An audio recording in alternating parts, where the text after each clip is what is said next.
បាទសួស្តីអ្នកទាំងអស់គ្នាបាទហើយយើងជួបគ្នាសាជាថ្មីទៀតហើយជាមួយនឹងសេវាកម្ម Unique បងប្អូននៅឯបានន័យថាសេវាកម្ម Unique នេះគឺថាធ្វើឲ្យជោគជ័យបានយកលុយឬមួយថាដោតតុងឲ្យបានយកលុយបងប្អូននៅបាទអញ្ចឹងវីដេអូមុនខ្ញុំបានចេញវីដេអូជាច្រើនហើយទាក់ទងនឹងសេវាកម្ម Facebook បាទ Facebook វា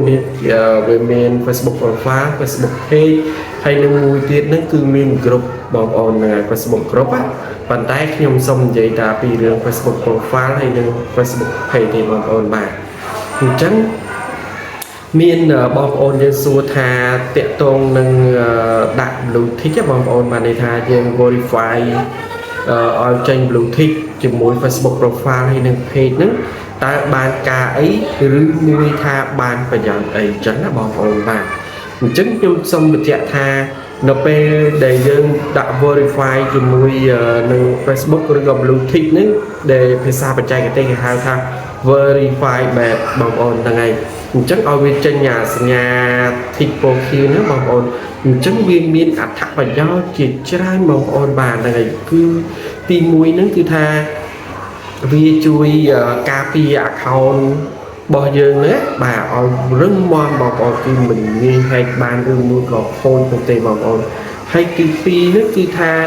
យើងអាចតាក់ទងជាមួយនឹងក្រុមការងារ Facebook តតែម្ដងបាទបងប្អូនដល់ពេលដែលយើងមានបញ្ហាអ្វីមួយគឺយើងអាចតាក់ទងឬក៏ឆាតទៅជួបជាមួយនឹងក្រុមការងារ Facebook តតែម្ដង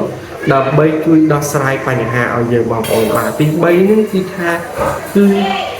វាមាន feature ច្រើនទៀតបងប្អូនបាទគឺវាមាន feature ច្រើនទៀត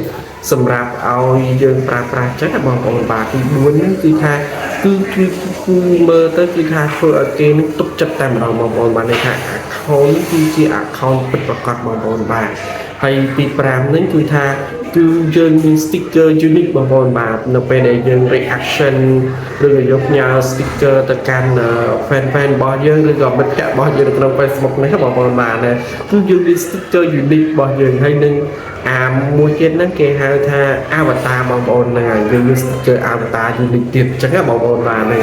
ហើយនៅមានជាច្រើនទៀតបងប្អូនខ្ញុំមិនអាចរៀបរាប់អស់បានទេប៉ុន្តែអានេះគ្រាន់តែរៀបរាប់ទស្សអ្វីដែលសំខាន់បាទសំខាន់ជាងគេនឹងគឺថាយើងអាចឆាតជាមួយក្រុមការងារ Facebook តដើម្បីដោះស្រាយរាល់បញ្ហាដែលកើតមានឡើងចំពោះ account របស់យើងឬក៏ page របស់យើងបងប្អូនបាទហ្នឹងបាទអញ្ចឹងលក្ខណៈពិសេសរបស់ blue tick នេះគឺបែបនេះបងប្អូនបាទអញ្ចឹងសម្រាប់ខ្ញុំមានសេវាកម្មមួយនេះបងប្អូនសេវាកម្មដាក់ verify ណាបងប្អូនបាទបើសិនជាធ្វើជាមួយខ្ញុំសម្រាប់ verify ទៅលើ Facebook account ហ្នឹងគឺមួយខែតែ$2កន្លះទេបងប្អូនឬអាចថា10000រៀលបងប្អូនបាទតែ10000រៀលទេក្នុងមួយខែប៉ុន្តែបើសិនជាយើងធ្វើផ្ទាល់ជាមួយនឹង Facebook បងប្អូនអាចតម្លៃវាចន្លោះពី$11ទៅ$15ក្នុងមួយខែបងប្អូនបាទអញ្ចឹងបើបងប្អូនធ្វើតាមរយៈខ្ញុំឬក៏ក្រុមការងារខ្ញុំតែ$2កន្លះឬក៏10000រៀលក្នុងមួយខែទេបងប្អូនបានធ្វើឲ្យគឺថាសុវត្ថិភាពទុកចិត្តបានបងប្អូនហើយលក្ខការសម្ងាត់ជូនទៀតបងប្អូនណាហើយជាពិសេសនេះគឺថាធ្វើឲ្យជោគជ័យបានយកលុយបងប្អូនបាទអញ្ចឹងបើសិនជាបងប្អូនចាប់អារម្មណ៍បងប្អូនអាចតាក់ទងមកខ្ញុំតាមរយៈ comment នៅក្នុងវីដេអូនេះក៏បាន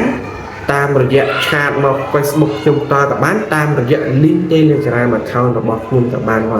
បាទបងប្អូនណាបាទអញ្ចឹងវីដេអូនេះមានតែប៉ុណ្្នេះទេខ្ញុំសូមអរគុណច្រើនសូមជម្រាបលាបាទ